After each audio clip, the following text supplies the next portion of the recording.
Right, what's going on, my peoples? It is I, the professor, and what we're going to do today is we're going to begin the study of tarot. Now, I'm doing this for very selfish reasons. Before I get into those selfish reasons, I want to say first of all, welcome to the occult topics with the professor. If you haven't already, like and subscribe, hit the share button, hit the notification button, and let's get started. Now, I want to explain why I chose to do this, for lack of a better word, study group with you guys. And it's because I only have a very basic understanding of tarot. I don't have a working knowledge. And to be honest, I'm actually late because my studies in Kabbalah demand that I be able to pair tarot with Kabbalah and eventually the learning of Hebrew for my Kabbalistic studies. So I decided normally I would do this on my own study, but I figured I would share and then at the same time, hopefully give anybody who's, if you're an adept, feel free to chime in, let me know if something isn't right or if I'm kind of off the track, because I am an internal student and I do not acknowledge this as being something of my forte. So again, for those who are adept, you're welcome to join in. Any corrections, I'm welcome to it. If you're new, come on in, we're gonna learn together. Now, like I said, I do have a basic understanding, and so maybe I'm a little ahead of those who are fresh to the topic, but you're welcome to come on in and join. Now, what we're going to do, what I plan to do today is, if I have time permitting, I'm going to go through the books that I'm going to use for my studies in terms of references, and then I'm going to finish it up with the reading of Paul Foster Case's The Tarot, A Key to the Wisdom of Ages. Now, this is actually a very good book. I started reading it, and my initial plan was I was just going to read it, and then as we get to the different cards, progress through it. What I'm going to try to do today, time permitting, I'm going to try to read that whole book all the way through. If we can, we will. If not, then we'll make it do what it do. And one of the other books that I'm going to be using as a reference will be Manly P. Hall's The Secret Teaching of All Ages. If you don't have this book, I recommend it. It's an awesome reference tool. Awesome.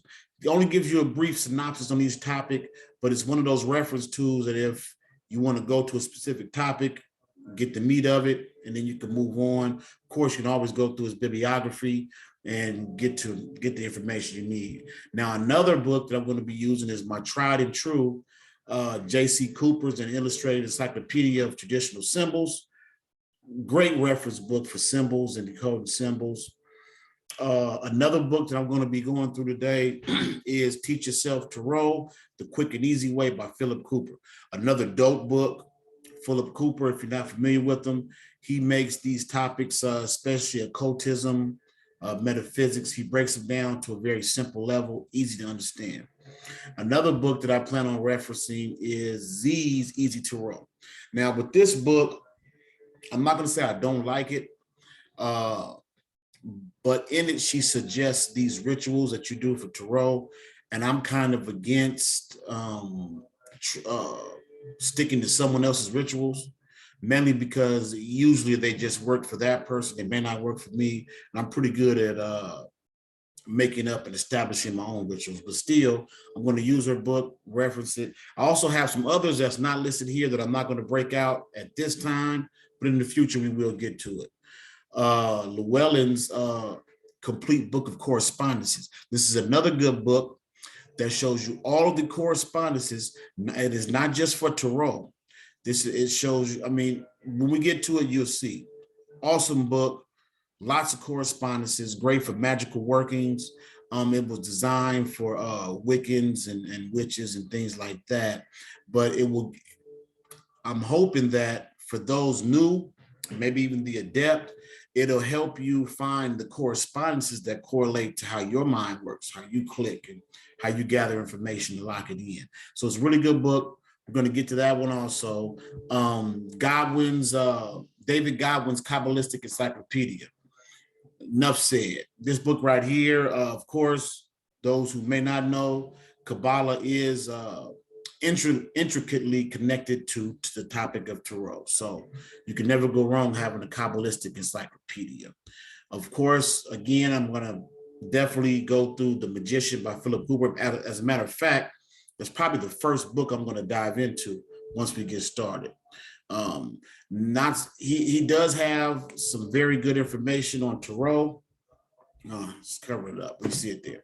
He does have some good information on tarot, but I want to use him as one of the foundational books just to explain the process, not just tarot, but the science behind it, the four suits, the symbols, the elements, and things of that nature. Another book I'm going to be referencing is James Wasserman's Art and Symbols of the Occult. Dope book. You can find it for anywhere from 40 to 50 bucks. Really good book. It's similar to Manly P. Hall's Encyclopedia, Secret Teachings. However, he doesn't go as in depth, but his is more so about the art behind these symbols. And again, just a great reference book to have. Another book is the Illustrated Signs and Symbols Sourcebook. And it's along the same lines. And what you'll find is that if you don't have a book that's specifically on the topic that you're researching, in this case, tarot, then you want to have some kind of source book that'll point you in the right direction. And I believe that is all the books that we're going to reference. So let's get back to the Fool card and let's just take a look at it. Oh, and if you can hear, I got Ganesh going in the background. Ganesha is one of my go-to deities. I use Ganesha as like for lack of a better terminology, the opener of the way. Ganesha is great for beginnings, for establishing your foundation. He corresponds to the root chakra. Today is Friday, and one of the popular sayings on Fridays is we're going to paint the town red. So the root chakra is red. I'm using Ganesha as my foundation and open the way, open my mind, make me receptive to this information. And of course, Kabbalah being my underlying study is to receive. So that's what I want to do. I want to receive this information and process it and lock it in. So we're going to start with the Fool card. I have the original Rider-Waite deck. Initially, I started with a Necronomicon deck, and that wasn't it for me. I realized that I needed to have a very basic understanding before I start dabbling in Necronomicon and specialized decks. So what I'm going to do first is I'm going to read, there's a little booklet that came with the Rider-Waite deck called The Key to the Tarot. Real basic information, and understand that everything I'm going to be reading is going to cover the same information over and over. You'll notice that some authors add a little bit here, some authors take a little bit back. And what I found, just in what I've been studying already, you'll find that some of these authors who were in organizations, Golden Dawn, for example, they held things back, or they said things where you had to read it between lines. The reason why I like Paul Foster Case so much is because he kind of gives you everything. He doesn't play those games where if you don't reach a certain point, you'll never get it, or you just get it all completely wrong. You'll have the information and it won't work for you. And let me say this, I said completely wrong. I'm of the knowing, the understanding that there really is no wrong way. Yes, there is a right way, but if you're diligent, prudent, and you stick to your studies, eventually some form of self-correction will come in. So I don't want to say that anybody's doing anything wrong. If you're here, if you're on this path, you'll get to it. And I got faith in myself, so I got faith in you too. So I'm gonna read real quick out of this, The Key to the Tarot. It says, the fool, folly, mania, extravagance, intoxication, delirium, frenzy, bereavement. Bereavement is one of those words that kind of threw me off. The reversed is negligence, absence, distribution, carelessness, apathy, nullity, vanity. And so then it goes on to say, zero, the fool, With light step, as if earth and its trammels had little power to restrain him, a young man in gorgeous vestments pauses at the brink of a precipice among the great heights of the world. He surveys the blue distance before him, its expanse of sky, rather than the prospect below. Now that I think that's important. His mind, his view, his gaze is focused on above, not below. I've seen other information and read where they say that the fool is actually a representation of spirit falling down in matter. And so I guess you could say on one hand, he's looking for whence he came, but he's not concerned about the fall. That much is certain. Okay, let's get back to it. I'll read that sentence over. With light step, as if earth and his trammels had little power to restrain him, a young man in gorgeous vestments pauses at the brink of a precipice among the great heights of the world. He surveys the blue distance before him, its expanse of sky rather than the prospect below. His act of eager walking is still indicated, though he is stationary at the given moment. His dog is still bounding. The edge, which opens on the depth, has no terror. It is as if angels were waiting to uphold him. If it came about that he leaped from the height, his countenance is full of intelligence and expected dream. He has a rose in one hand and in the other a costly wand, from which depends over his right shoulder a wallet, curiously embroidered.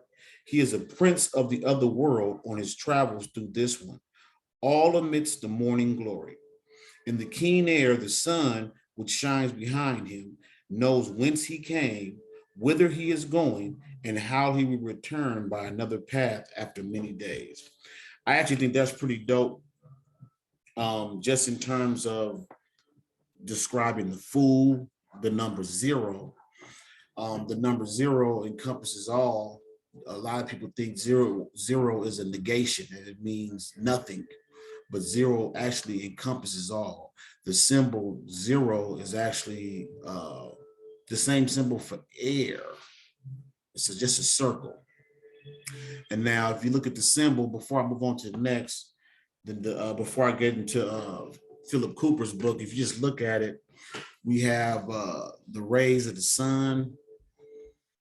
He has that wallet over his shoulder. I'm missing one of my books, actually. Oh, no, I'm not. So when we get to the keys of inner space, I like how he breaks down the symbology. We have the wheels on his vestments. We see that the wheels have the spokes. In one of the books I read, we'll get to it in here, where it speaks of Tarot as being the royal road, or rota, R-O-T-A, and that could be taken as an anagram for Tarot, T-A-R-O-T, rota, round. The fool descending into as spirit descending into matter. What I find most interesting in the image is the dog. I'm not stuck, but I like the image of dog as being an anagram for God. So the dog being loyal and faithful, it has pluses and negatives, but as God at his heels, there's nothing to fear. We see the blue, which if you correspond to the chakra system, that would be the throat chakra. But what most catches my eye is that the blue is capped with white. So he's in the hills, he's in the mountains. So the depth of the precipice, it could be one step or it could be 1,000 feet, but he's definitely north. He's definitely above. The fool is descending into matter. So what I'm gonna do now is spirit, I should say, is descending into matter. So what I'm gonna do now is I'm gonna get into The Magician by Philip Cooper. Now he does have tarot information in here, but I'm going to go to the section where he's talking about the magical temple or psychic library, which is on page 17. I'm going to start at page 19 because here Philip Cooper explains the directions on the compass point its relation to the symbols in tarot, as well as the elements. So I think that's a very great foundation. I want to just establish some foundation before we get back into the meaning of the Fool card. And it says here on page 19, the east represents the rising sun at dawn and the season of spring. It also represents the element of air and the magical sword. The south represents the midday sun and the heat of the sun in summer. Together with the element fire and the magical wand or rod, the western wall represents the setting sun in the evening, the autumn. The element of water and the magical cup or chalice. The north represents the starlit sky of midnight, the winter, the element earth, and the magic shield or pentacle. I had that highlighted. And it says, in the center where you are standing is the seat of power, the eternal light of your real self. Well, here he's talking, okay, I want to stay away from that information. I just want to stick to these elements and symbols, because what he's talking about is building your magical temple, your a place that you go in meditation. And there you find yourself where you do a lot of, the magician does a lot of his magical workings. I'm just going to, for now, I want to stick to these 4 suits, the symbols and their meanings. So now we're going to get to an explanation of the rod and sword. The rod historically was used with fire, synonymous with fire, and we'll see why. The sword was, now that's a good point I want to bring up. A lot of people think of the sword and wonder, why is it associated with air? Of course, the sword slices through the air, but however, the sword originally came from the arrow, and the arrow shoots through the air. So this, for me, I wrote this down in here when I was reading because it helped to solidify my understanding of the elements and their association to the 4 suits. The rod being associated with fire. You say, why is the rod associated with fire? Because the rod was originally used, you would put it in the fire, basically a torch, it was a light. And if you notice in a lot of the, if you're into fantasy, a lot of the wizards, Gandalf the Grey, all these wizards, the tops of their staff, top of their rod always lights up. The rod is, for me, is synonymous with the spine. And for it to be associated with fire, that's Kundalini fire going up the spine. But here, let's read. I'm still in the Magician. This is page 85. At each of the cardinal points are the focal points for the 4 elements. At east, you have air. At south, you have fire. At west, you have water. And at north, you have the element earth. In order to control the elements, you need another symbol, one that your subconscious mind recognizes. This is where the 4 suits come in, because we have these elements. We know they're compass points, but you still need something that the mind can attach to it, which is the 4 suits. So it goes on to say, traditionally, these are the 4 weapons. For air, you have the sword. For fire, you have the spear, wand, or rod. For water, the cup or chalice. And for earth, the shield. Shield is pentacles. You need not, at this stage, purchase or make any physical representations of the weapons. At the moment, it is far more important to understand them. Let me read that again. A lot of times, magical workers, you rush out to buy your spooky dark robe, all your elements, your sword, your chalice. A lot of these things you don't have to rush out and buy. Matter of fact, some, as Phillip Cooper points out in his book, it's better to make yourself, to put your energy into it. So at this point, acknowledging that I am a beginner, I'm not going to say or tell anyone go out and get these things so you can stare at it and meditate on it and know that the rod, the wand is fire and the sword. No, right now it's better that you understand it. So getting back to the book, there is a certain amount of controversy over placing the sword and the rod. Read that again. There's a certain amount of controversy over the placing of the sword and the rod. Some people put the sword to fire and the rod to air. That to me is kind of understandable why somebody would make an association, because fire is synonymous with light in the east associated with air. But I like the more traditional understanding of it in terms of the sword to air and the rod to fire. He says that this shows a complete lack of in-depth thinking. If you track the traditional attributions, you will find that the ones I have given you are correct. You can make anything work if you try hard enough, but the path of least resistance is usually the best. So again, like I was just saying, I can see how someone would want to make those swaps, place one in place of the other. But however, what you want to do with all your magical workings is you want to take the path of least resistance. In me learning tarot, my path of least resistance, in me being a reader, and I don't mind researching, my path of least resistance is I'm going to make all of these connections so that they stick with me. But I want to make the correct connections. I don't want to have to later on, like I said earlier, there's no wrong way. But however, if it's not the right way, at some point you will have to unlearn so you can relearn the right way. So I'm in a full agreement with Phillip Hooper there. Now let's go to page 131 in The Magician. And here is under the title of The Magic of the Four Elements. So this is the four elements, the symbolic elements that they represent. But most importantly, what these elements represent is you, your mind, your body, your willpower, and the potential stored within you, because we have all these elements within us. So here, I'm going to start at page 131, and he says that here are some of the ritual uses for the four elements. 1, the element air governs dawn, springtime, and intelligence, and is used in all rituals, symbolizing new beginnings, healing, traveling, learning, writing, recording, communications, illustrations, and magical operations aimed at persuasion. So the east, the element air is best for directing things in your favor. New beginnings, like he says, traveling, healing, learning, and the magical operations aimed at persuasion.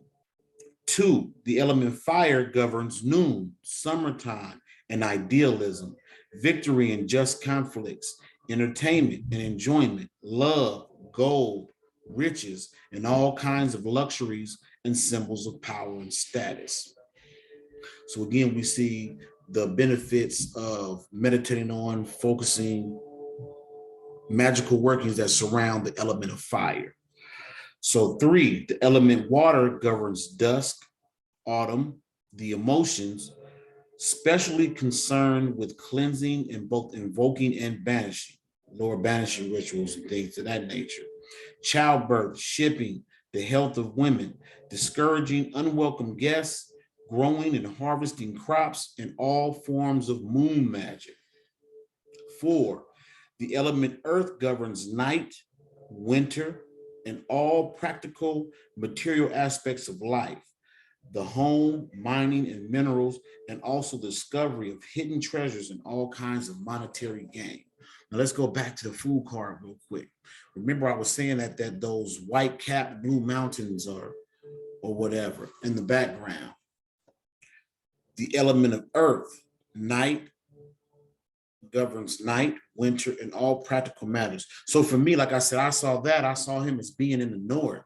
We know that he's descending into earth. He's coming into the element of earth, the spirit going down to matter. For me, that's going to help me make a better understand that concept. So now I'm going to skip over in The Magician to the elemental correspondences. We're going to start with air, page 152. Air, the symbol for air is a circle.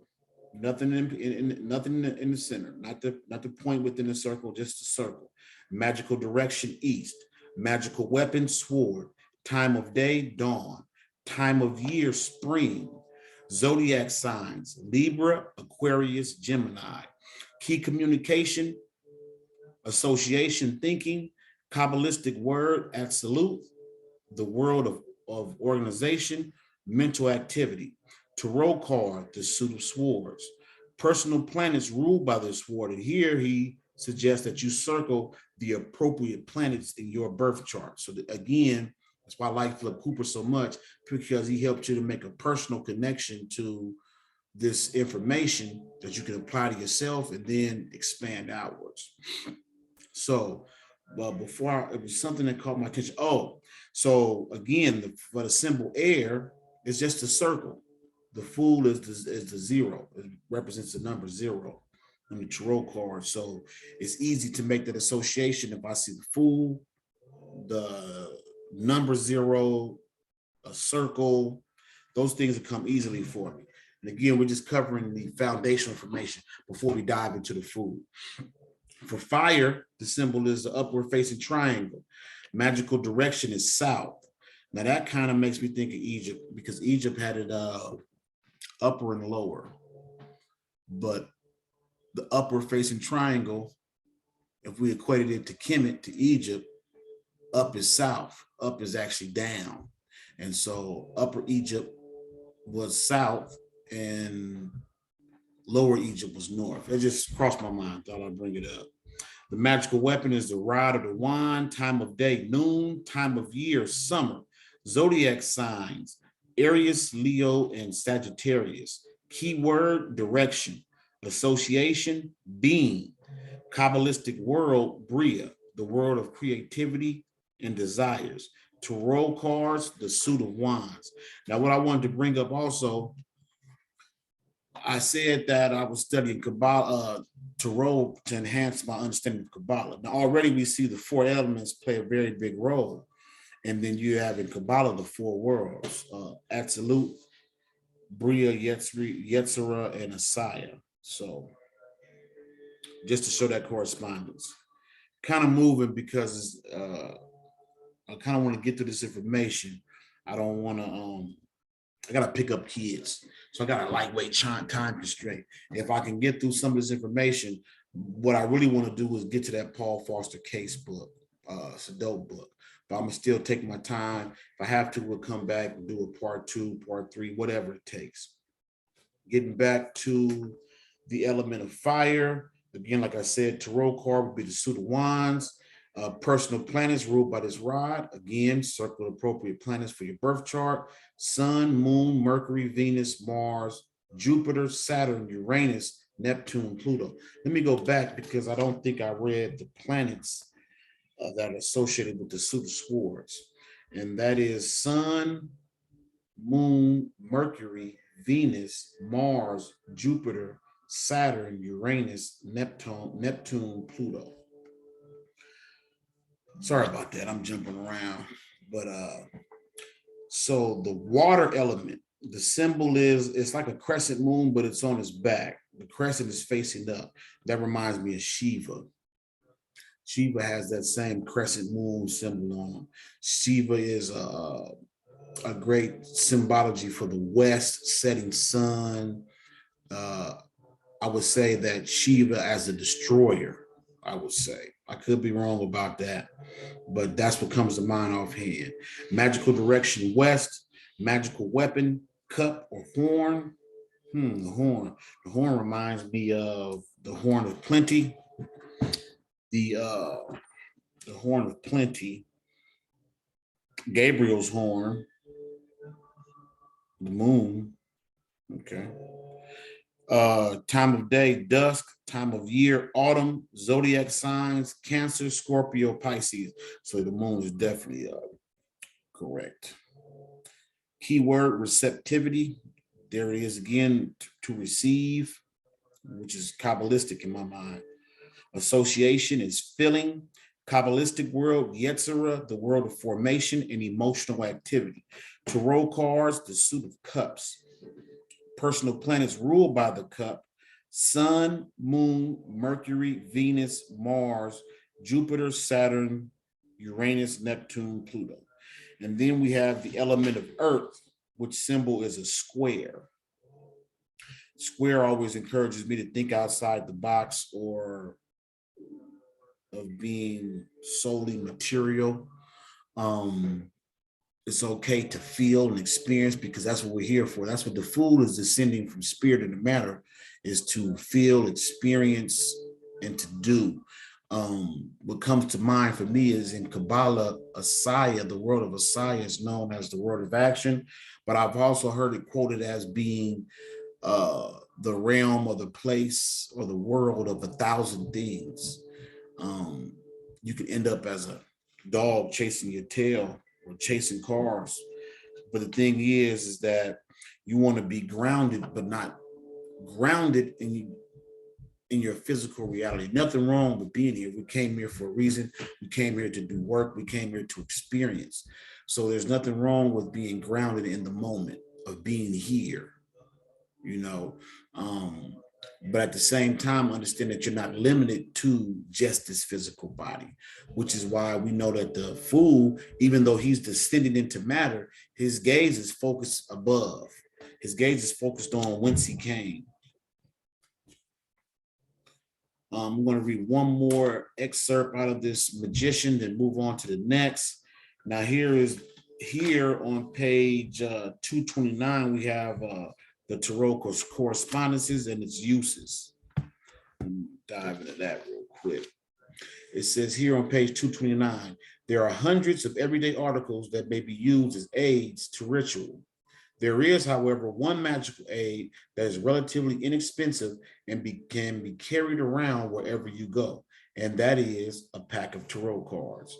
Laying aside their use in fortune telling or divination and clearing your mind of the many meanings attached to the individual cards, look at them in a different light. They are a tool, not a couch. The couch part is mine. But yes, he's right. They are a tool. The best deck to have is the Rider-Waite deck. Although personalized like all the others, is the most suitable one for ritual use. The 78 cards split into 22 major and 56 minor. The major cards fit the paths of the tree of life, although not in the way given in the Golden Dawn by Rigardi. And he's talking about Francis Rigardi and the Golden Dawn, a complete course in practical ceremonial magic. He's talking about that book that was released in 1986. Divide the pack into 4 suits of 14 cards, then take out the face cards, and the 10 remaining in each suit relate to the tree of life and the planets. And here he recommends table 4 on the preceding page, which next time I'm going live, I got one of those things to hold the book up because I like visuals myself. I prefer visuals, not to be told, but to see. But there's a chart on table 4 chart, which is the planets and the 4 suits. So under Uranus, he has the aces. Under Neptune, the deuces. Saturn, the 3s. Jupiter, the 4s. And when I say aces and 4s, I mean ace of swords, ace of wands, ace of cups, ace of pentacles. The 2s will be the same under the 4 suits, so on and so forth. Down to, he has Uranus, Neptune, Saturn, Jupiter, Mars, Sun, Venus, Mercury, Moon, Earth. Now, a lot of people exclude Uranus. Well, no, I'm switching over to Kabbalah. But yeah, so here he has from Uranus down to Earth, the planets, and from aces down to 10. And you know what? I'm not going to skip anybody. I'm not going to rush through this. Let's read it. So here, the planet Uranus, we have the ace of swords, ace of wands, ace of cups, ace of pentacles. Neptune, we have the 2 of swords, 2 of wands, 2 of cups, 2 of pentacles. Saturn, 3 of swords, 3 of wands, 3 of cups, 3 of pentacles. Jupiter, 4 of swords, 4 of wands, 4 of cups, 4 of pentacles. Mars, 5. Now, I got to stop because you see the number 5. This is actually all lining up Cabalistically. I would just remove Uranus and Neptune, but then we're going to swap them out. I'll get to that later on another post. But here we see, I stopped at Mars because it's the number 5 of swords, 5 of wands, 5 of cups, 5 of pentacles. But if you think about it, Cabalistically speaking, the 5th Sephira is Geberah, that's planet Mars. So this is showing a good way to lock these tarot correspondences in, not just in terms of the elements and the suits, but also Kabbalistically. You know, Uranus is being placed in Uranus is being placed at Kether, which is the ace. Neptune is being placed at Hokmah, and then from there it gets on track. So yeah, I still think this is really good way to lock it in. So Venus is the 7 of swords, which is Netzach. The sun, let me go back. Sun is Tifereth, that's 6 Sephira. It's the 6 of swords, 6 of wands, 6 of cups, 6 of pentacles. Venus, which is Netzach, that's the 7 of swords, 7 of wands, 7 of cups, 7 of pentacles. Mercury, which is hard, which is the 8th. Sephira is the 8 of swords, 8 of wands, 8 of cups, 8 of pentacles. The moon, which is Yesod, is the 9th Sephira, and it is the 9 of swords, 9 of wands, 9 of cups, 9 of pentacles. And earth, representing Malkuth, is all 10s across the board. 10 of swords, 10 of wands, 10 of cups, 10 of pentacles. Okay, let's get back to it. Now note that Pluto has no cards to represent it. There are 4 suits of 10 cards, 4 ways to contact each planet except Pluto. The 4 elements part of each planet, the 4 elemental parts of each planet, and the 4 elements on Earth. The ritual possibilities are endless as a meditational aid. The elemental aspect of any planet can be explored. Take, for instance, Venus. Here, the 4 sevens are placed on the altar, facing the appropriate quarter, and then studied one by one, either by calling the appropriate card to mind and exploring the scene, or entering each elemental doorway to find the appropriate card and then letting it come alive.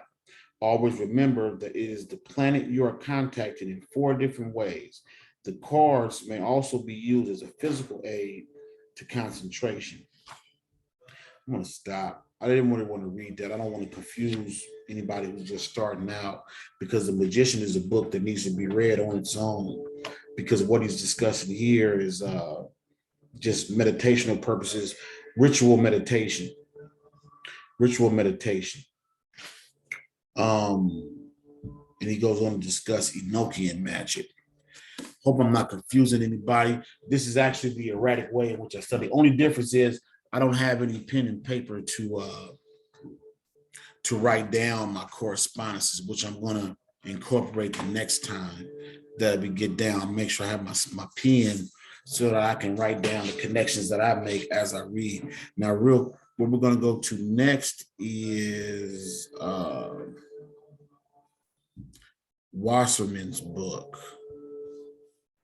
Where's Wasserman's book?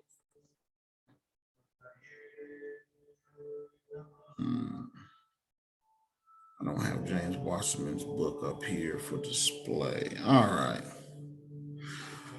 Well, Wasserman's book is, if I can get it up here, well, I'll just read it to you. It's Art and Symbols of the Occult. Now, in here, this is a great book. I'm going to get to it. I promise to do better next time. Usually my studies are solitary in nature, and I follow every rabbit down the hole, and I'm not actually used to sharing my study techniques as I go. I'm used to just really, I don't want to say freestyling, but for lack of a better word, freestyling. So let me see here. Tarot, I believe it's on page 104. Yep, Tarot. And in here, he starts it off with a picture because it's art and symbols. It's an image of Thoth of the Four Winds. It's from the Papyrus of Hor, the Ptolemaic era, circa 300 BCE, Egypt, and it has Thoth of the Four Winds. There's 2 images of Thoth at the top, each facing each other, and 2 at the bottom, each facing each other. And so let's see this, do a little reading. It says, Tarot. As an erudite Cabalistic book, all combinations of which reveal the harmonics pre-existing between signs, letters, and numbers. Brings to mind Masonic information. The practical value of the tarot is truly and above all marvelous. A prisoner devoid of books, had he only a tarot of which he knew how to make use, could in a few years acquire a universal science and converse with an unequaled doctrine and inexhaustible eloquence. This is from Eliphas Levy's Transcendental Magic. Now, I've always heard that saying, and that's kind of why I knew eventually I was going to dive into tarot, because it says here that if you had a prisoner locked up, devoid of any books, if he had a tarot deck and he knew how to use it, could in a few years acquire a universal science and converse with an unequaled doctrine and inexhaustible eloquence. That's a powerful statement. So let's go on. Let's do a little reading. So in 1781, Court de Llewelyn, in his Monde Primitif, called the tarot the Book of Thought. I've heard that before, the Book of Thought, the Book T, all those things refer to Thoth, Tahuti, Jehudi, and by default, Hermes Trismegistus, and every other correspondence to Tahuti, naming it for the Egyptian god of magic and divination. With the tarot, the theory of correspondence reaches its most exalted pitch. The properly prepared aspirant approaches the universe with the request that light will be shed on a certain subject and that true insights will be derived from the random patterns made by a series of archetypal images. Implicit in divination is a belief in a higher consciousness directing the process. This is true even if the higher consciousness is merely identified as the subconscious mind of the diviner. And that's important because a lot of people require a higher consciousness to be external from themselves. But you got to realize that the voice that's in your head is your own. And your higher consciousness is you. You are an aspect of the deity. It dwells within you. So have faith in self. That's why I say there's really no wrong way. Might take you a few lifetimes to get it right, but there's really no wrong way. Because again, we're all here in these physical bodies in the world of Messiah to experience, to feel, and not in a way that makes us anxious or regretful, but to feel and to understand why and to appreciate it. You have a body, you have a vessel, a vehicle. Even with all the good and all the bad in this world, you're still here. And I feel like most people see this world as something evil. They focus on just the bad. We got kids starving, people are being kidnapped, murdered, they poison the air, poison the seas. But however, the thing is, we chose to be here. We chose to experience. And what I always remind myself of is that if you focus on just the bad, it's like having a beautiful tapestry. And when you look at the whole tapestry, it's beautiful. You see all of the intricate designs. You can tell that someone put a lot of thought, effort, and energy into it. However, take that same tapestry, that same blanket, put it under a microscope and zoom in 1,000 times. You'll see none of the beauty. It'll look like an alien landscape. You might even see living organisms. It would look horrible. Have you ever seen like an ant magnified like 1,000 times? It always looks more frightening than the actual ant that you step on. So focusing on the bad or being sentenced to this physical body and I'm never coming back again, that's like taking that tapestry, that quilt, that blanket, zooming in 1,000 times and only examining your thread in the quilt. Pull back, you'll see the beauty in it all. Let's get back to the book.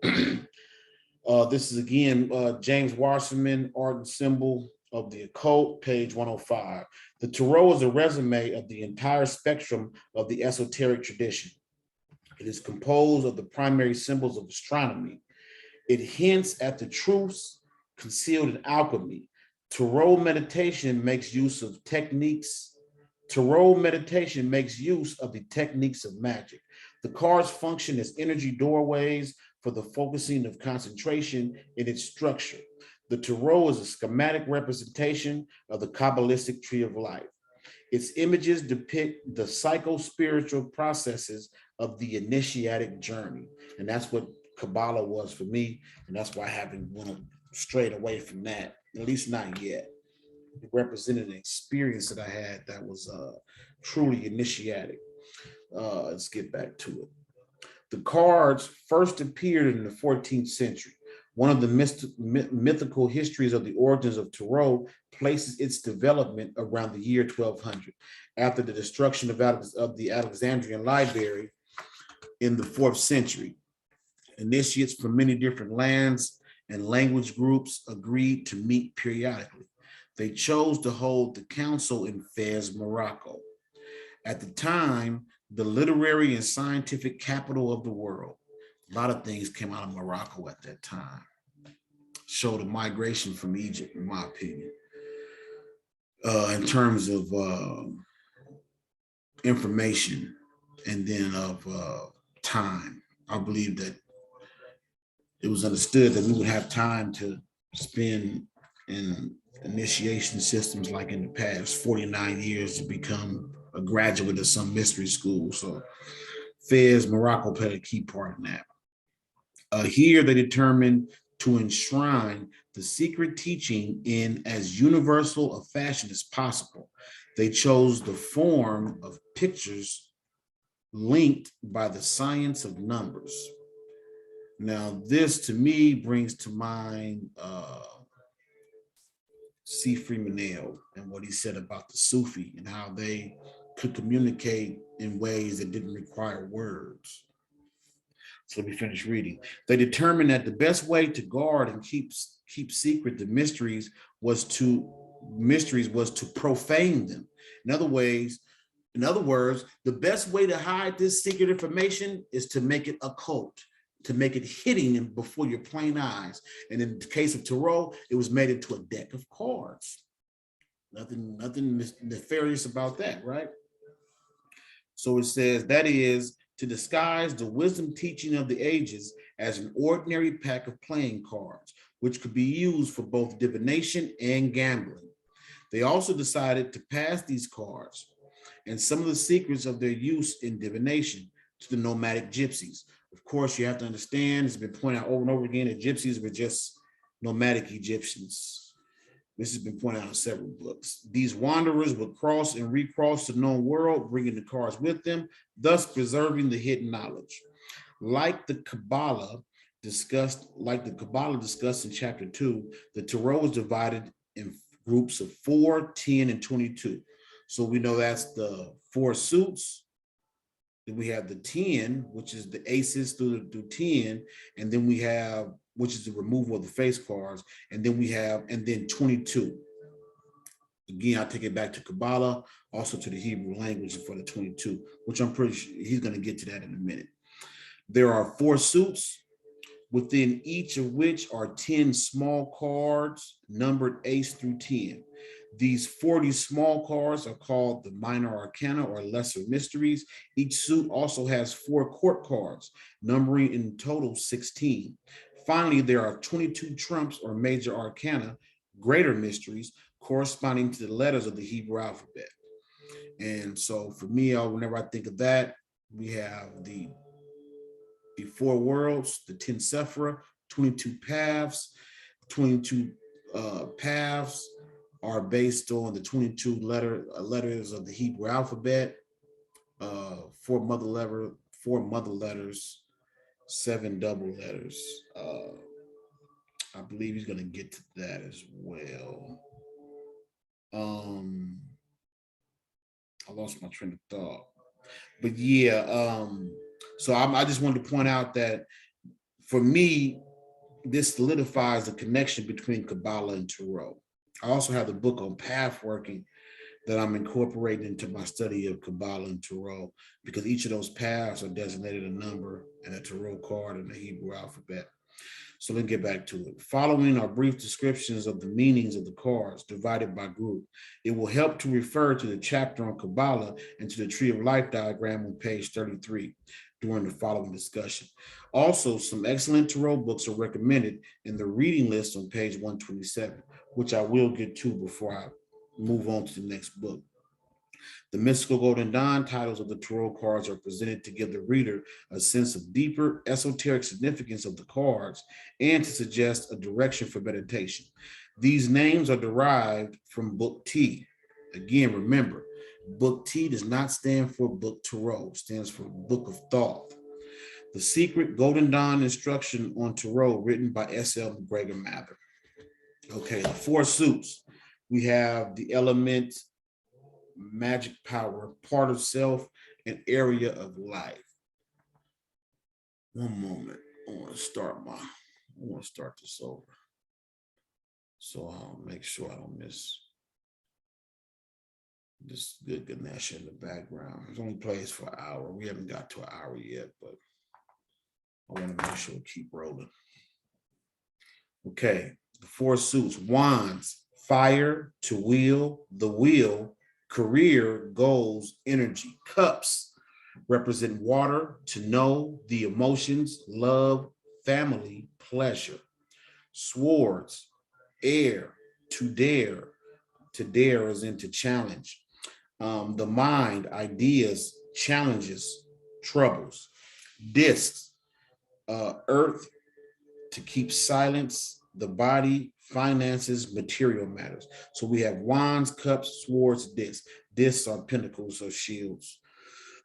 The court cards, knight, king of wands, the lord of the flame and lightning, the king of the spirits of fire, knight of cups, the lord of the waves and the waters, the king of the host of the sea, knight of swords. You know what? I'm not going to read all this because the main focus of this is we're getting to the Fool card.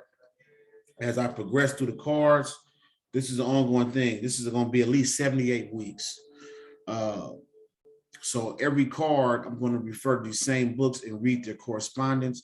I don't have all the time that I would like to right now, so I don't want to get bogged down in the details. But what I will read is from the Major Arcana about the Fool, and I'll read what he says on page 107.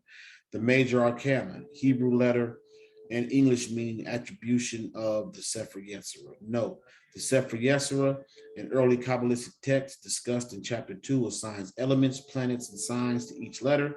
Also, the traditional Cabalistic analysis of the letters ascribes importance to each aspect of the letter, including its shape, said to conceal hidden meaning, numeration, and literal meaning, given in parentheses in the list below as an example of the symbolic importance of the meaning of a letter. Dalet means door. It is assigned by the Sefer Yetzirah to the planet Venus, a symbol of the goddess, who is the doorway of life through birth and the doorway to eternity through the return to her womb and death. Finally, the number of the tarot trump given below is not the numeric value of the Hebrew letter.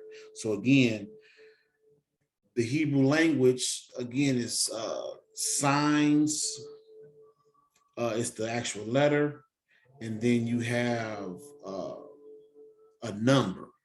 So it's a symbol, a letter, and a number. However, in tarot, the numerical value is not equivalent to the Hebraic symbol or letter or number or how have you. So I'm just going to stop here with the Fool. Is associated with Aleph, which is the ox, air, the spirit of ether or aether. Oh, I said I would read those books on page 127. Let me do that. I apologize if I'm seeming rushed, because this is definitely not what I want to do. And so his reference books is entirely too many to list. He does recommend Paul Foster Case, Sylvie Simon, the Tarot, Inner Traditions, Tarot and Astrology, Muriel Bruce Hasbrook. Those are, there's others. Yeah. So what I would suggest is, and he lists The Secret Teachings of All Ages by Manly P. Hall, Secret Symbolism and Occult Art, Fred Gettings, numerous books on Kabbalah. I would suggest, if you can afford it, get you a copy of James Wasserman's Art and Symbols of the Occult. Again, like I said, you can find it as cheap as like $40. Other places going to be much more, $148.50. It's going to go up. I just saw it this morning, I believe, on thriftbooks.com for like $40. You can go on Etsy and places like that. Now, so far, we've just been covering the foundational information on tarot. We haven't dealt strictly with the Fool card yet. So let's go to The Secret Teachings of All Ages. And what I'll do is, you know what? We're not going to cheat. I'm not going to cheat. If I find myself pressed for time and have to activate and motivate on out, then it'll just have to be a part 2, because this is my study. And if I wasn't reading online, I wouldn't feel rushed. I would just sit back, take my notes, make my connections, so on and so forth. So again, I appreciate you for bearing with me, because I'm actually working out. This is the first time I'm observing myself study. And I never realized how often I lose track of time when I study, because normally I would just be sitting here studying, and I would probably get a text message or somebody saying somewhere I was supposed to be, or how come you didn't pick that person up? So let's keep it moving. This is again Manly P. Hall's book. We'll put it up on the screen. The Secret Teachers of All Ages. And it says, an analysis of tarot cards. Opinions of authorities differ widely concerning the origin of the playing cards, the purpose for which they were intended, and the time of their introduction into Europe. In his researches into the history of playing cards, Samuel Weller Singer advances the opinion that the cards reached southern Europe from India by way of Arabia. It is now, this actually kind of lines up with what James Wasserman was saying in terms of it coming out of Fez, Morocco, and so on and so on. It is probable that the tarot cards were part of the magical and philosophical lore secured by the Knights Templars from the Saracens, or one of the mystical sects then flourishing in Syria. Now, this also brings to mind Idris Shah's book, The Sufis, in which he states also that the Templars were privileged to a lot of information from the Sufis, or who we call the Arabic masters, which they were. And so, yeah. And returning to Europe, the Templars, to avoid persecution, concealed the arcane meaning of the symbols by introducing the leaves of their magical book ostensibly as a device for amusement and gambling. In support of this connection, Mrs. John King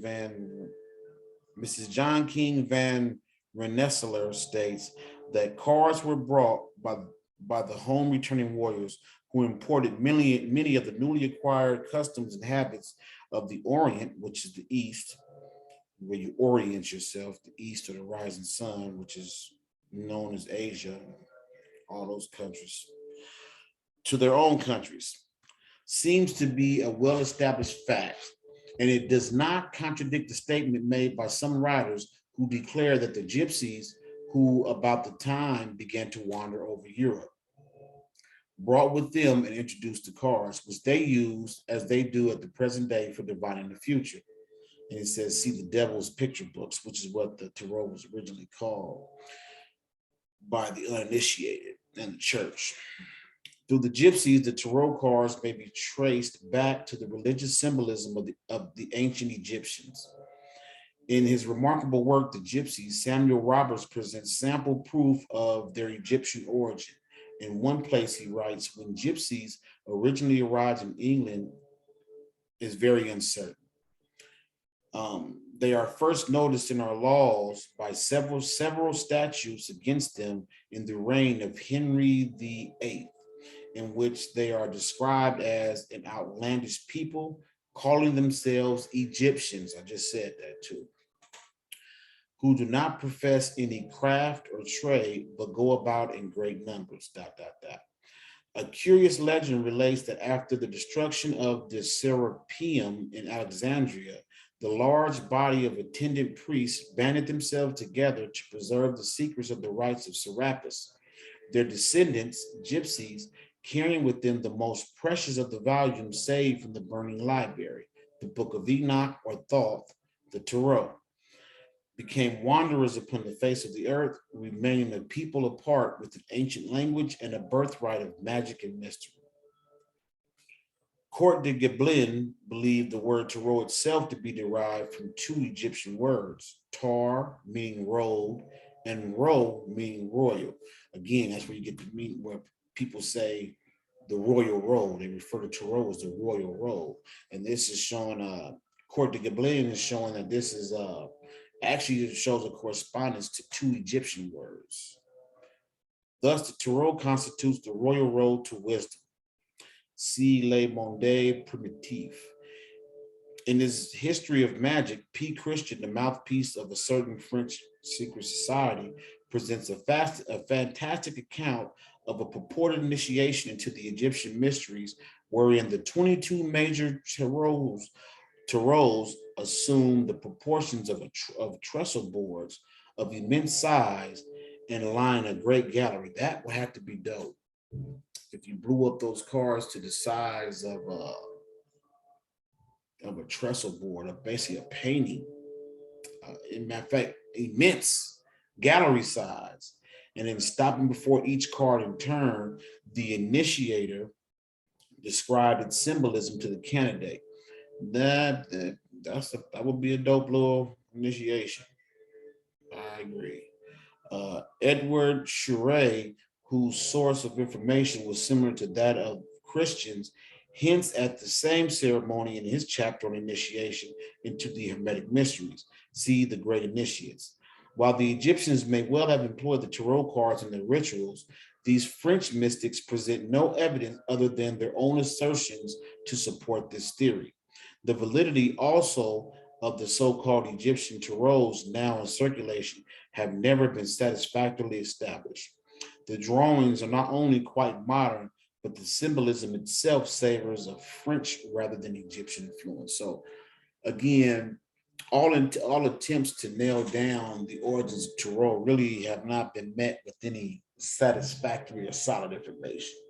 Although there are hints, for me, I'm satisfied with the knowing that all this information is recycled information. There's nothing new under the sun. And by that saying, nothing new under the sun, that is a Cabalistic saying. There's nothing new beneath Tiferet. That's the world of matter and material. The planet Earth retains memory, and this memory is built upon, expounded, and recycled, and it's the same well that we all drink from. So I can agree to an extent. Everything doesn't have to go back to Egypt, in my opinion. The tarot is undoubtedly a vital element in Rosicrucian symbolism, possibly the very book of universal knowledge which the members of the order claim to possess. The Rota Mundi is a term frequently occurring in the early manifestations of the Fraternity of the Rose. The word Rota, by a rearrangement of its letters, becomes tarot, which I was saying earlier also, the ancient name of these mysterious cards. W.F.C. Wheatstone has discovered evidence that Sir Francis Bacon employed the tarot symbolism in his ciphers. The numbers 21, 56, and 78, which are all directly related to the divisions of the tarot deck, are frequently involved in Bacon's cryptograms. In the great Shakespearean folio of 1623, the Christian name of Lord Bacon appears 21 times on page 56 of the histories. And that's a whole nother tangent of Sir Francis Bacon and Shakespeare, which I'm not going to dive into at this time. Again, I'm still just providing background information on tarot. before we dive into the exact or precise meaning of the Fool card, which I think is what we'll do now. Now we're going to dive into the Fool card itself. Okay, well, let's do one more before we do that. Let's go to the illustrated signs and symbols source book and see what they have to say about tarot. Again, this is just more source information. Well, you know what? We've covered the source information. I'm going to go straight to the Fool. Let's get started on the Fool. This is the illustrated signs and symbols. Here we have a magic and mystery tarot. So I'm going to start off with the Fool card. The Fool, 0. The Fool is commonly depicted as a young man in motley clothing, striding along without a care in the world, a bundle over his shoulder, a staff of the traveler in hand. A dog jumps up to him and rips at his clothes, exposing his buttocks. All right. I'm not up on that one, but hey, all right, let's roll with it. The Fool appears to be dangerously close to the edge of a cliff. The numberless nature of the card indicates that the Fool is somehow outside of society. And to the observer, the Fool appears to be aptly named. However, there are other aspects of this character. The limp bundle he carries is generally white, the color of initiation and secrets, and also purity. The motley of his clothes is the same color worn by kings and priests as well as the jester. The Fool ignores the animal material world, the dog. See, now earlier I equated the dog with God, but again, he said that the Fool is ignoring the animal or the material world, which is that's locked in now. In favor of his spiritual quest, no need for a companion on this particular journey, because again, while we're all here on earth together, we're all on this journey essentially alone. I won't say alone, but you'll find, especially once you get on this path, there will be times when you will feel alone, and there's nothing wrong with that. The staff he carries is not only a useful tool, but is similar to the wand that connects the earth with the heavens. As above, so below. So for me, this makes perfect sense. I wasn't familiar with the dog biting his buttocks and exposing his cheeks, but the rest I can rock with. The dog, the Fool's paying the dog no attention. The dog represents materiality. Not that he's ignoring his descent into flesh or that he will ignore his physical body, but that he's not going to make that his primary focus. Again, taking it back to the people who say that their body is a prison and this is a prison sentence and I didn't ask to be here type stuff. The staff he carries is not only a useful tool, but is similar to the wand that connects the earth with the heavens. The image on the card suggests someone at the start of a journey. His bag is empty, ready to be filled with the wisdom he will acquire in this incarnation.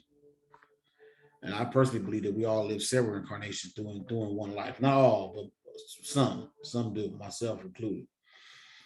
This lack of possessions indicates the philosophical aesthetic in many religious traditions who trust the universe to provide him with whatever he needs.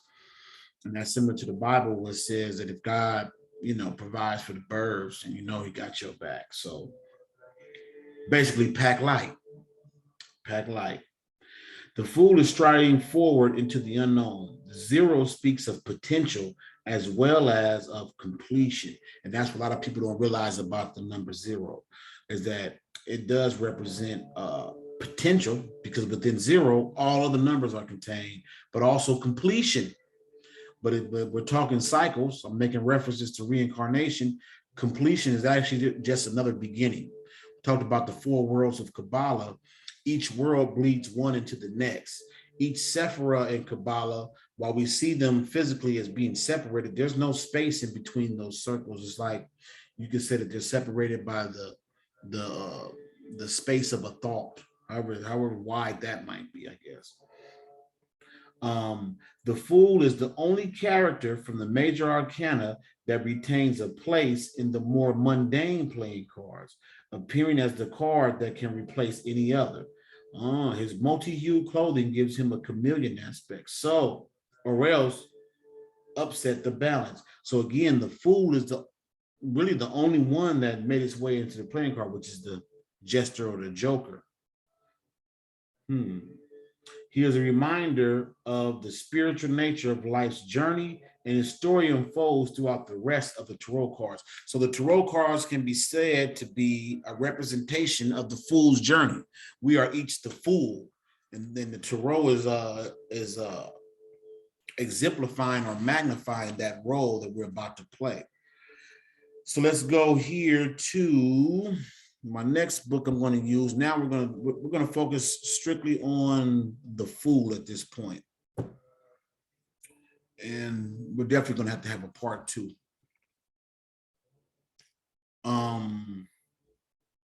So here we have the Fool. This is J.C. Cooper's Illustrated Encyclopedia of Traditional Symbols. So the Fool, he states here, the extreme opposite of the highest temporal power, the king. The Fool, now, he says here, to begin with, the extreme opposite of the highest temporal power. This brings to mind the Cabalistic, as well as the Hermetic sayings, as above, so below. Even though they are opposites in polarity, we know from the Cabalistic that opposites are the same. So the Fool and the king, which is why the king always had his court jester, which is why there was always a court jester, the royal wit, and how sacred the royal wit or king's jester was, because he was by an extension of the king. The Fool, clown, or jester is the lowest at the court and frequently took the place of the king in ritual sacrifice as the scapegoat. That might be in relation to what's going on now with comedy and the jester being assaulted. Ritual sacrifice, scapegoat. The king symbolizes the forces of law and order, the Fool those of chaos. Hence the license of the Fool or jester who could say or do what he pleased. Let me say this, a lot of people think of chaos and you think of darkness, chaos, magic, this and that. However, at some point we'll come across, I don't know where I read it, but the word chaos originally did not mean what it takes on today, especially in terms of magic. The word chaos was, I believe, a Greek word, and it meant chasm or gap. Essentially the absence of anything, nothing, or zero, potential. But we'll get to it eventually, I'm certain of it. The Fool also represents unregenerate man who does not know whence he came or where he is going, but goes on blindly towards the abyss. That's powerful right there. I'm going to next go to, now this I don't have up. I don't have a picture of it up, and I apologize. This is Layman Hissy's Keys to Inner Space, an open-ended guide to occultism, metaphysics, and the transcendental. This is a dope book. But here I'm just going to read what he has on the Fool under chapter 2, Tarot Symbology. Thinking in pictures is one of the basic activities of the human mind and a part of the strategy in all esoteric teaching. It is no secret that the symbology employed in the 78 tarot cards reveal the true nature of man and his relation to the universe. The pictures or keys, as they are called, designed for the specific purpose of evoking certain emotional responses from the inner consciousness, reputedly add spiritual strength to the fiber of the initiate. It has been said that this teaching is one of the most effective aids to spiritual progress ever bequeathed to man. Where it originated, no one is quite certain. In any event, we do know that the inventors were a group of adepts who fabricated a network of ideas that have become a powerful force in the world today. In this account, however, we will deal only with the major arcana, the 22 cards representing the 22 aspects of the self. Again, the Fool is documenting your journey through all 78 cards. These are pictures lettered and numbered, consecutively from 0 to 21. Each major, I said 78, it's U through the major arcana, 22. Each major trump has a special title and number that provides an important clue to its meaning. Also, each major trump corresponds to one of the 22 letters of the Hebrew alphabet, as there are many different tarot packs being used today, all differing in their symbology. We will discuss only the one used by Dr. Paul Foster Case, his book, which I'm certainly not going to be able to make it to, but I will at some point. We're going to read that book all the way through during this tarot session, these next 78 weeks. So yeah, buckle up. It's only going to get better. The founder of the builders of the Aditium.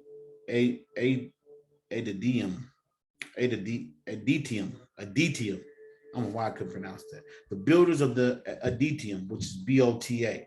The manner in which these cards are used here has nothing to do with fortune telling per se. The scene in each card is depicted in very carefully selected colors. And then the making up, let me see something. I'm going to go back to the Fool. Let's focus on the Fool. What I am going to do is this picture of the Fool that's up now, this is from Bota, builders of the Aditium. That's their card. You notice the background's a little different. His pouch or wallet is a different color, is red. And what I like about Bota is that their initiates have to hand draw their own cards. So I'm certain that impacts the subconscious mind in all kinds of fabulous ways.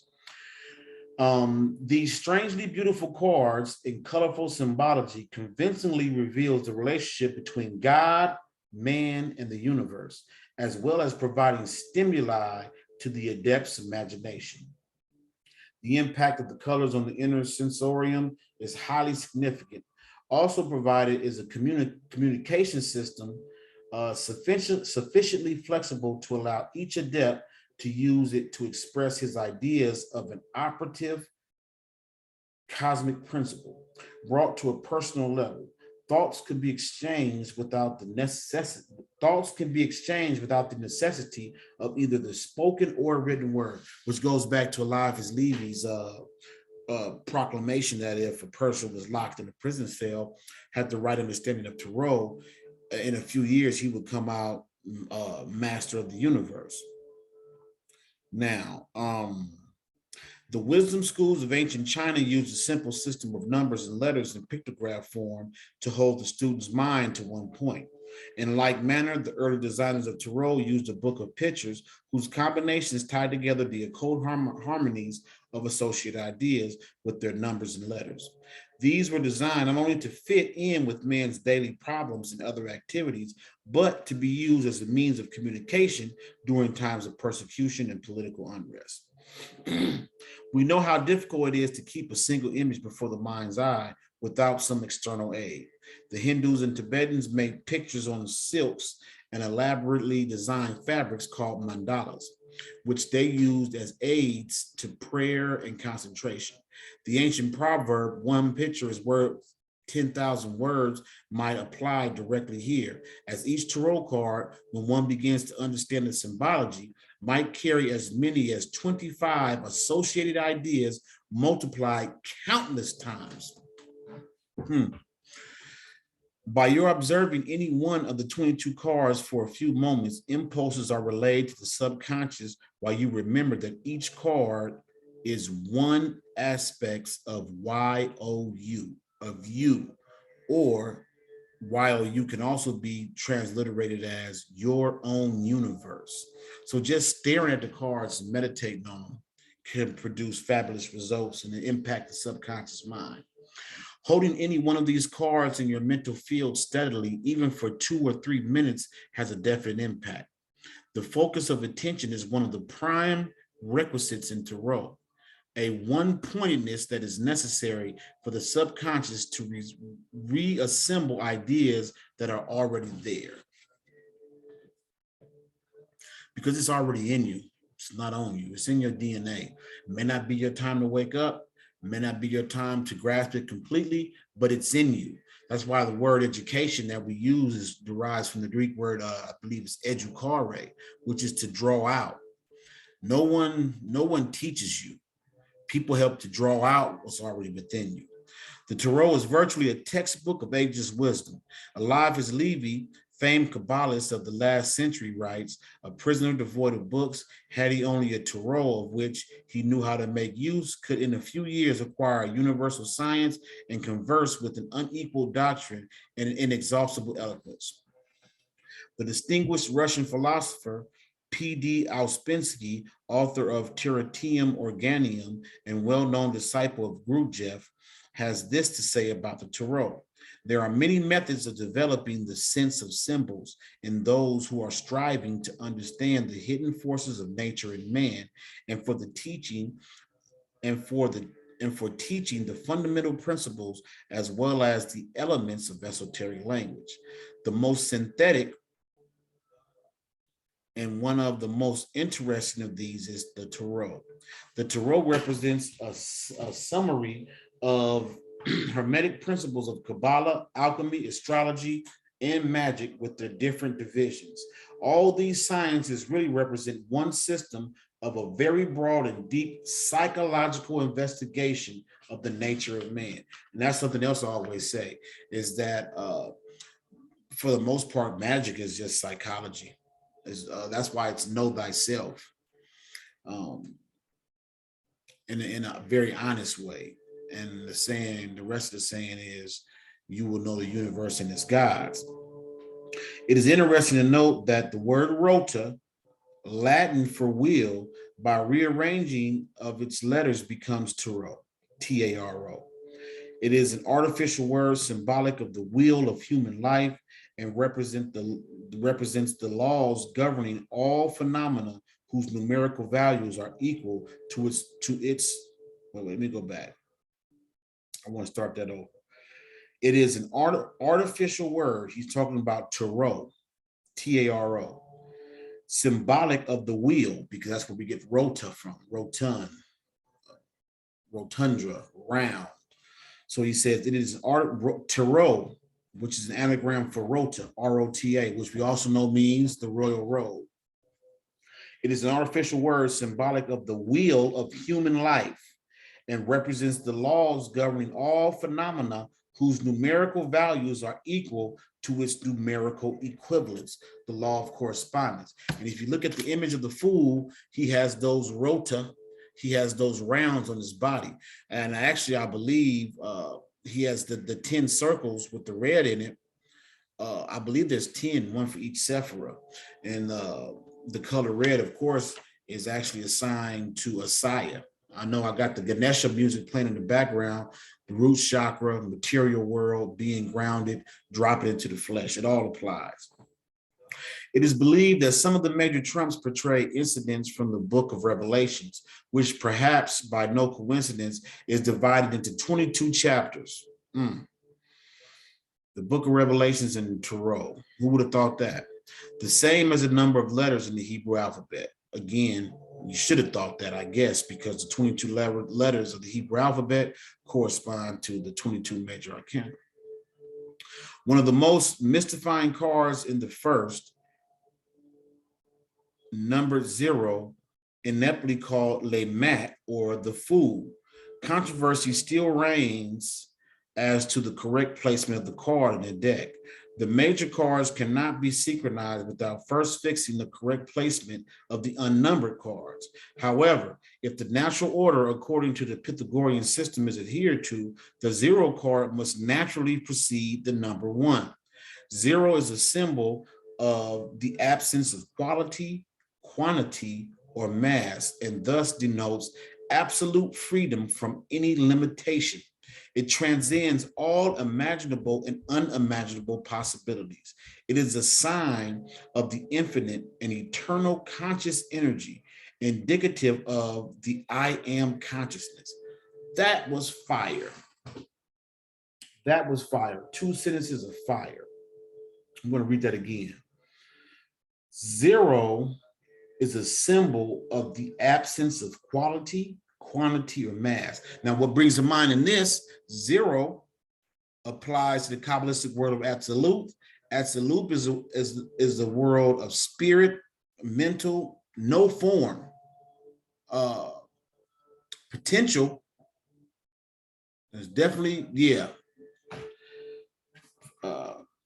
Yeah, okay.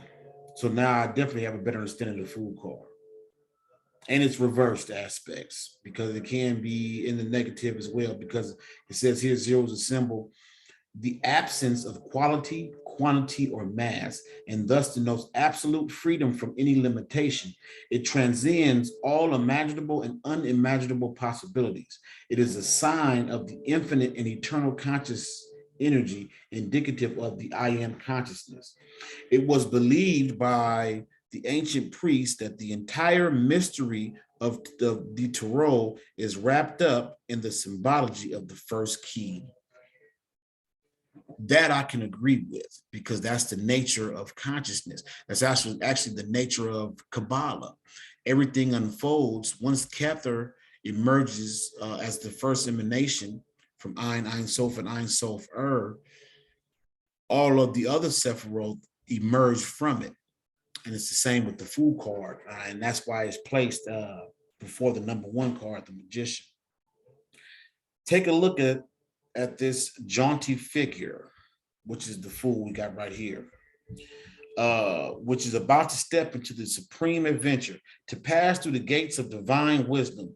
The air sky background is a clear, pale shade of yellow, indicative of intelligence and a quick mind. Also, the solar plexus chakra, remaining pure. The mode of consciousness assigned to Aleph, the first Hebrew letter, is the fiery or scintillating intelligence. This key is also called the limitless light by Kabbalists and is represented as the active principle of existence prior to manifestation. So that's the connection I just made with Kabbalah and the Fool, or zero, Zara. It has a connection to prior to physical manifestation or form.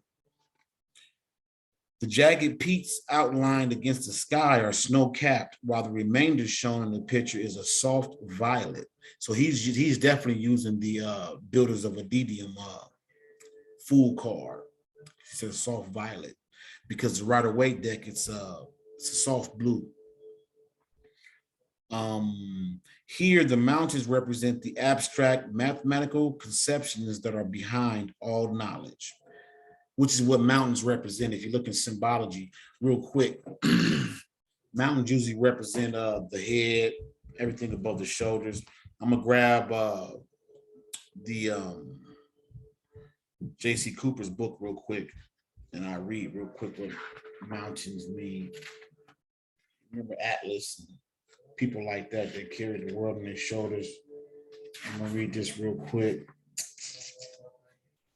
Mountain. The cosmic mountain is a world center and omphalos, through which the polar axis runs and round which glide the dragons of the cosmic powers, Flamma. The high point of the earth is regarded as central, the summit of paradise, the meeting place in the clouds of heaven and earth. Again, that staff he carries is the meeting place between earth and heaven. The polarities, king and the jester, king and the fool.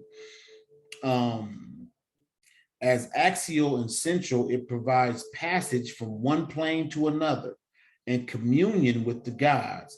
It is also the support and abode of the gods. It is the embodiment of cosmic forces in life.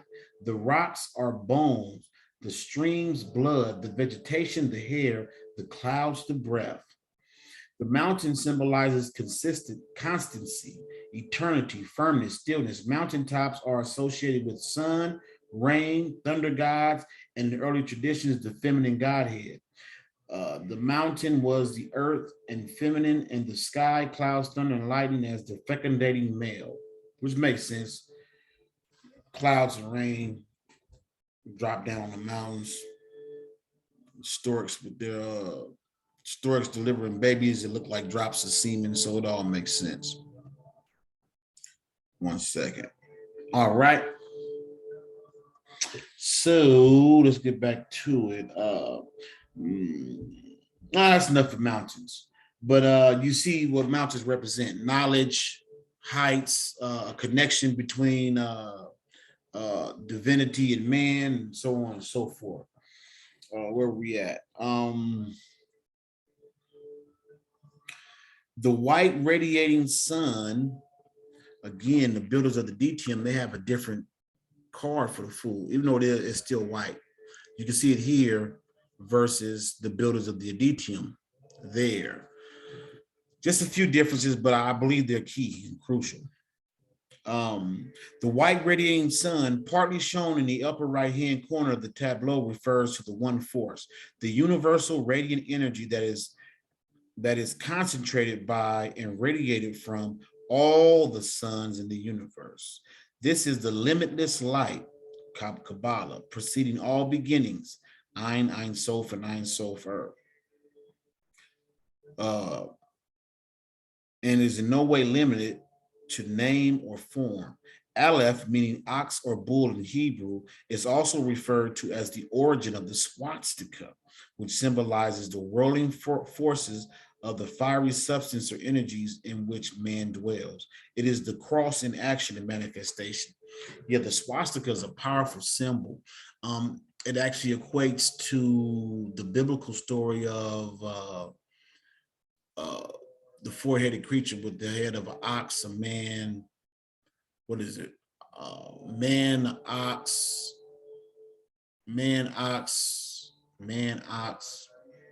eagle, and lion, I believe. Yeah. And it was the original cross, the cross of manifestation. This debonair, colorful figure is a symbol of the life breath, forever young, forever on the verge of the abyss of manifestation. This gay young traveler is actually the heavenly androgyne. Curiously enough, the meaning substantiated by the title for the fool is derived from the Latin phallus, which means a bag of wind. Again, the fool is associated with the element of air and the sword, right? So we see those who place the sword at fire and the rod at air. While it can't be said that you're wrong, you're definitely not right. Because here we see that the fool is associated with the bag of air, a bag of wind. Its literal basic meaning, however, is breath, for which the vital principle is called ruach in Hebrew, spirits in Latin, pneuma in Greek, and prana in Sanskrit. The tableau depicts the higher self descending into matter.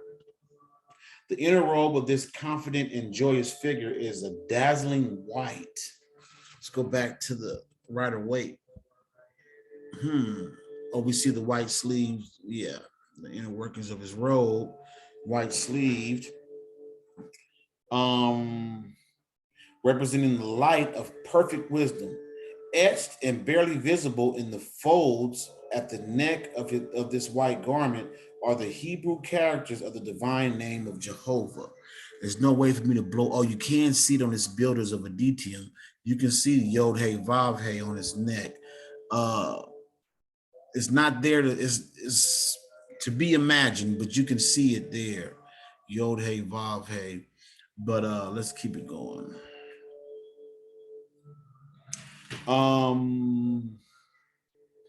The white undergarment is almost concealed by the black cloak of ignorance, but lined with the red of passion and material force. Well, that's in relation to wearing your feelings on your sleeves. That's been said to me a lot when I was a kid. My grandmother used to tell me all the time I wore my emotions on my sleeves. The color red is the red color of passion and material force. On the cloak itself are scattered 10 yellow wheels, each containing 8 red spokes symbolic of vortexual rhythm.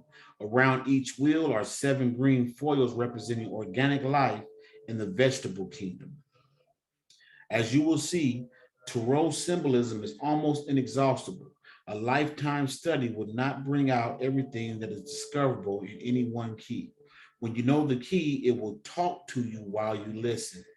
It will show you how to apply unchanging cosmic principles to your own personal life and experience. One who studies Tarot One who studies Tarot will find the things he needs to know for his own growth and development. The golden 8-pointed star on the Fool's shoulder. Let me go back over here.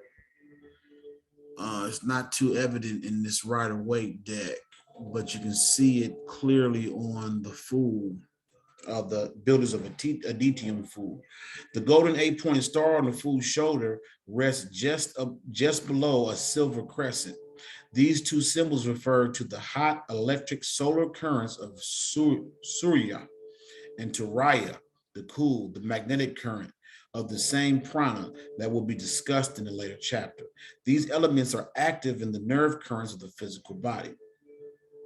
Over the Fool's right shoulder is a black wand or measuring tool, which carries at its end a red wallet on the flap of which is an all-seeing eye. And below that, a brown eagle, which refers to the zodiacal sign of Scorpio. Both wand and wallet are considered to be phallic emblems for cycles of accumulated experience of the life power passing through an endless chain of living organisms. Oh, that was a powerful statement right there. I'm gonna read it again. Over the Fool's right shoulder is a black wand or measuring tool,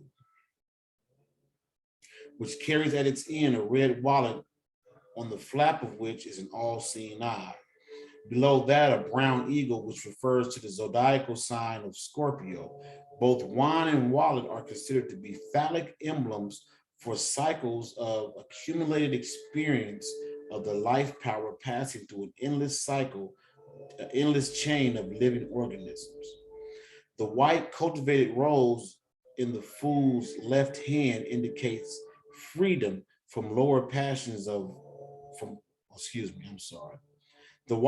still thinking about that last passage. The white cultivated rose in the Fool's left hand indicates freedom from the lower forms of desire and passions. It also suggests previous experience of cultural activity. So wherever he came from, he picked up that rose. Most likely roses are usually cultivated in gardens. Long ago, there's proof that there was an Egyptian king. There was the Egyptian pharaoh, I forget which one, but he was the only one to have a rose garden that he kept and was cultured. So definitely for the Fool to have a rose in his hand, it shows that wherever he came from, he picked up that rose. What kind of caught me off guard in that last one was the phallic emblem of the wand and wallet. I don't know why that threw me off. It made me think of something in the all-seeing eye. So I'm gonna divert again. First, I'm gonna go to the all-seeing eye. I'm going to back to J.C. Cooper's book.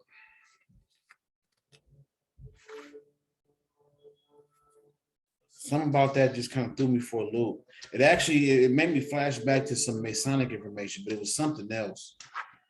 And I was trying to recall it while I was reading it, and I couldn't move on. So I might as well look it up.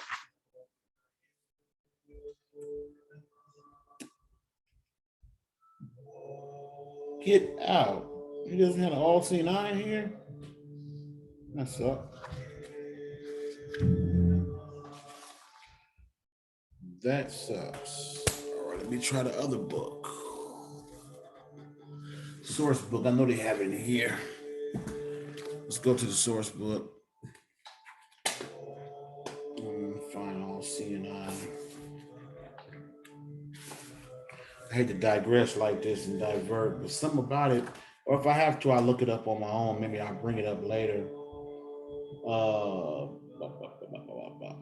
Y'all don't want to get too far off track. This is gonna stick with me, so I definitely won't forget. And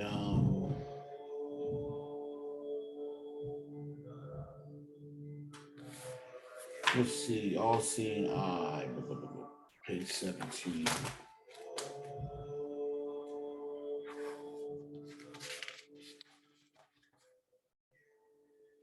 The all-seeing eye. Probably the best known use of the all-seeing eye symbol as part of the design of the Great Seal of the United States of America, which appears on the US dollar bill, set within a triangle. A single eye is surrounded by rays of light on the seal and who rests on top of an unfinished pyramid, which the food could be said to be on top of, it's a stretch, but it's possible. There is something quite sinister about this disembodied, ever watchful eye. Although its symbolic meaning is simple, it represents God watching over mankind and is also known as the Eye of Providence. The eye itself is a powerful and popular symbol, and the all-seeing eye has its roots in the Egyptian Eye of Horus. The addition of the triangle represents all the different aspects of shape, including the Christian Trinity of the Father, Son, and Holy Ghost. I cannot think of where I read something else about that all-seeing eye. It's going to come to me. The fact that the Great Seal was a symbol that belonged to Freemasonry and alchemy prior to its adoption as the Great Seal of the USA has given rise to many conspiratorial theories. I might as well read the Freemasonic. Okay. That the all-seeing eye is also the symbol of the Illuminati, a secretive organization within the Catholic Church, has further bolstered these theories. In Freemasonry, God is known as the architect of the universe. The first reference to the all-seeing eye as a Masonic symbol appeared in 1797, although the Great Seal was designed in 1776. So the Great Seal on the dollar predates the all-seeing eye appearing, at least, in Masonic format. And and first used in 1782. It is whispered that Masonic influences must have been at work when the seal was designed, but no one will ever know for sure, although those magical symbols that encrust the seal must have been put there for a reason. What is certain is that when the eye was adopted as part of the design of the dollar in 1935, it was a direct result of the influence of the president, Franklin Roosevelt, who had no reason to conceal his Masonic affiliations.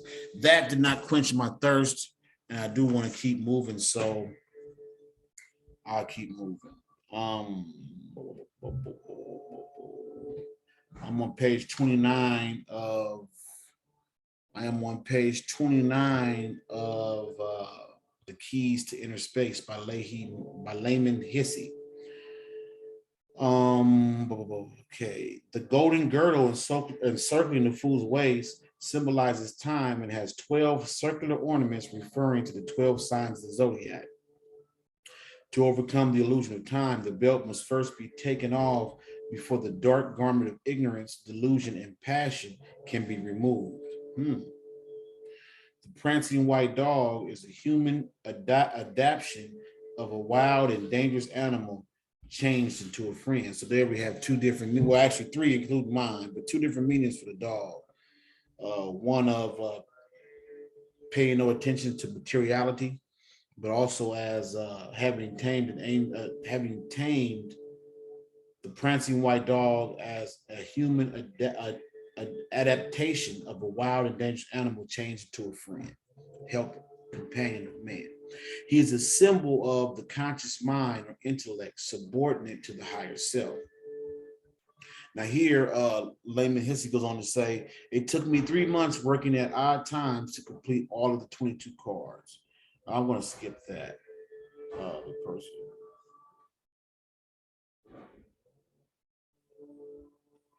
Okay. I'm going to move on from this book. It's 12:18. And I didn't even get halfway through what I wanted to do, but it's all good. I'm going to read out of ZZ Tarot on what she has to say about the Fool. Here she says, the Fool, this card is great for artists. Creative thought forms are about to materialize. Outrageous plans and lofty ideas can now be created for future realities. It is not so good for non-creative people. It means foolishness. So for her, the reverse or negative aspect of the Fool would fall under a lack of creativity and responsiveness.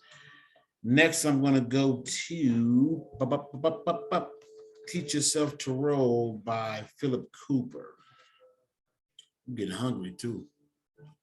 Because about as I gotta go pick up my kids a little bit. I'll be glad when they start walking home from school. All right. So here in Philip Cooper's Teach Yourself Tarot, the quick and easy way. And I'm going to stick to just the fool at this point. So he says the synopsis: 0, the fool, a fresh start in life, a chance to begin again. If badly flanked, a warning of impulsiveness or hidden dangers. That reminds me of Star Trek. When they get cornered, Kirk, Picard, Cisco, they always do something that everybody calls foolish. And it's usually where the guy within comes out and they prevail in the end. If the fool is laid with cards of marriage, it can indicate a birth. General description: a young man is walking towards a precipice with a dog running at his heels. In one hand, he holds a single white rose. A bag, which is carried on the end of a stick, contains his worldly possessions. The sun shines brightly, and he is completely oblivious of the danger that lies ahead of him. The fool is the new spirit in search of experience. He is innocent and therefore blissfully unaware of the pitfalls in life. Which that much you can see just from looking at the card. Now, what I do want to do is go through this Llewelyn book and show just some of the correspondences that you can find related to the tarot card, the Fool. So again, this is Llewelyn's complete book of correspondences by Sandra Kyne. And I like this book just for the correspondences.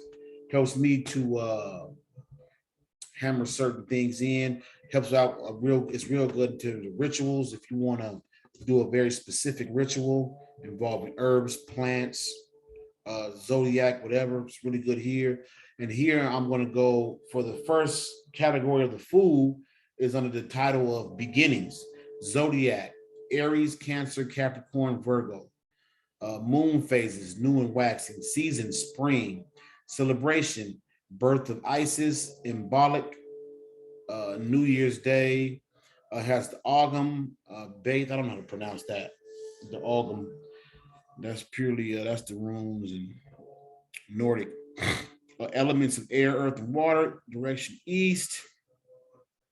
Colors: black, brown, orange, silver, white. Trees: apple, birch, elder, elm, fir, juniper, mesquite, palm, pine. Herb and garden: and I mean, I don't know how to pronounce that word. Anemone, angelica, borage, geranium, mugwort, primrose, rose, vervain, and yarrow. Solar system, I guess this solar system would mean planetary bodies: Mars, Moon, Venus. Full moons: April, February, January. Time of day: dawn. Runes: Beork, Dag. Numbers: 1, 3, 9, and 10. And then tarot card is the Fool. When I think of numbers, I'm thinking Kabbalah. 1, 3, and 9 is Kether, Binah, Yesod, Yesod, and Malkuth, which aptly apply. But again, from everything I just read, this is all the correspondences for beginnings. So if you want to put together a ritual, maybe a specific altar designed for beginnings, this gives you the zodiacs associated, the moon phases, the season, the planets of the solar system, time of the day, direction. But again, they all line up, we see, because we have the element air, we have the direction east, time of day, dawn. So it all lines up with the Fool card. Let me pull up another one. I literally have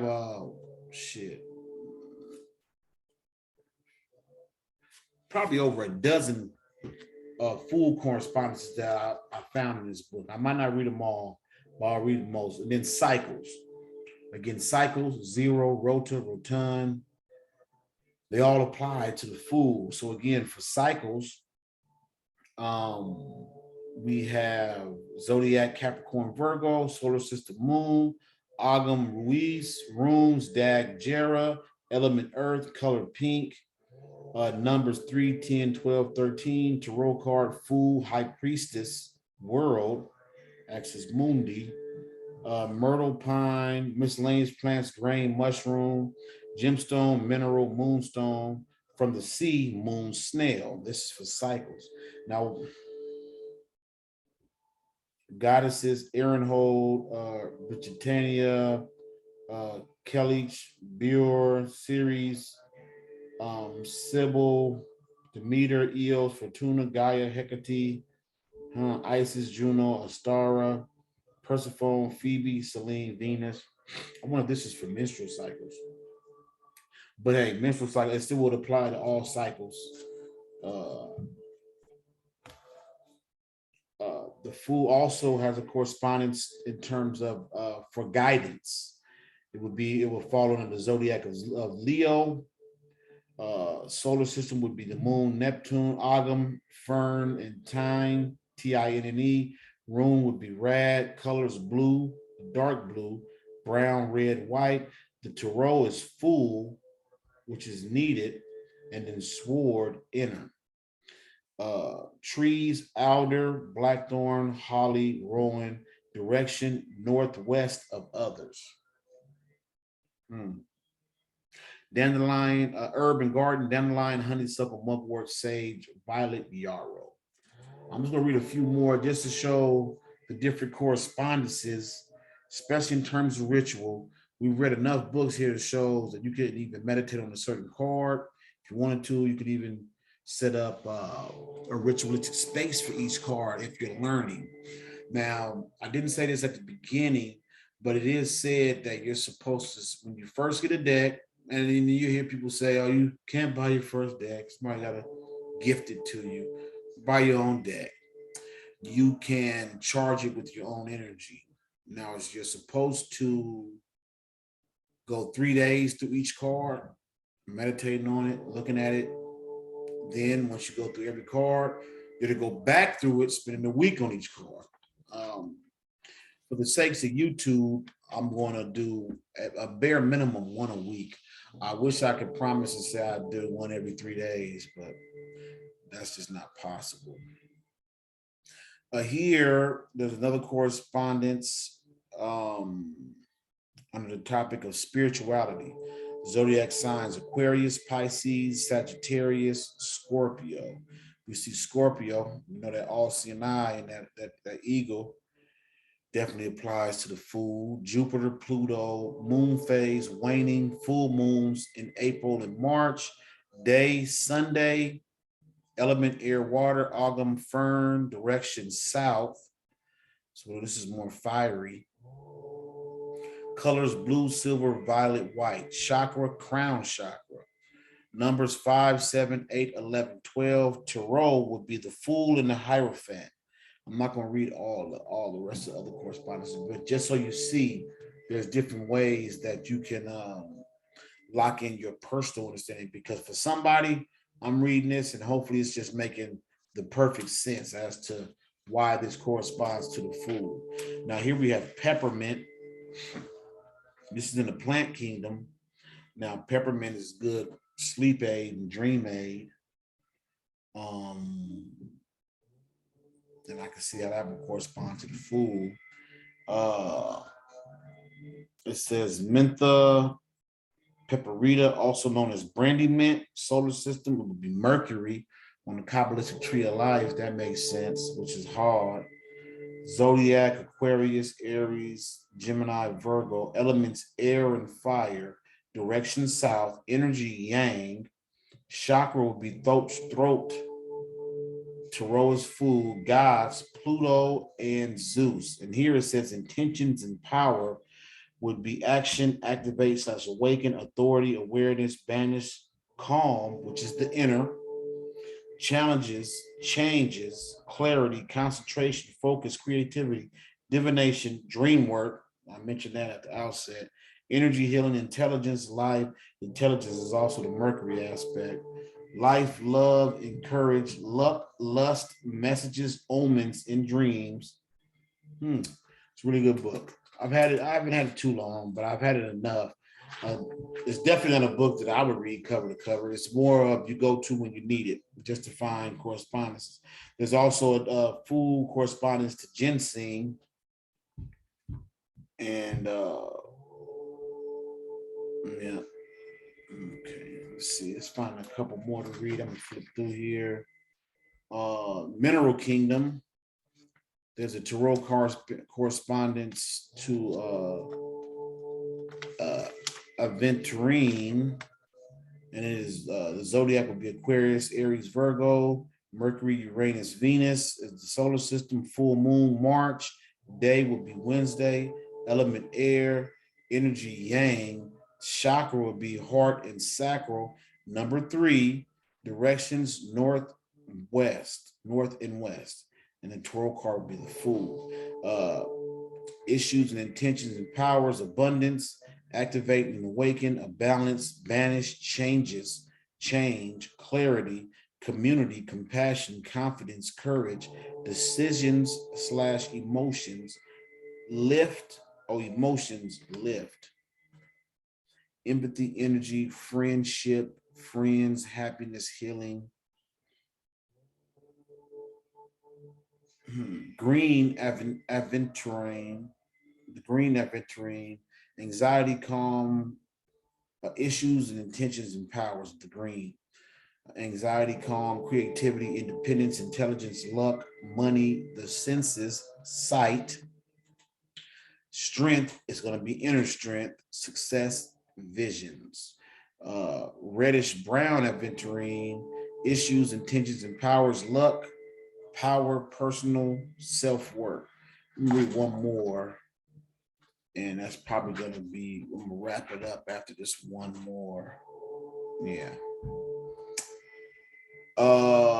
An astrological and time reckoning, we have the Fool under the sign of Aquarius, January 20th/21st to February 18th/20th. Of course, the symbol for Aquarius, those squiggly water lines that we know represent air, which is a connection to the Fool, one of the connections, I'm sure.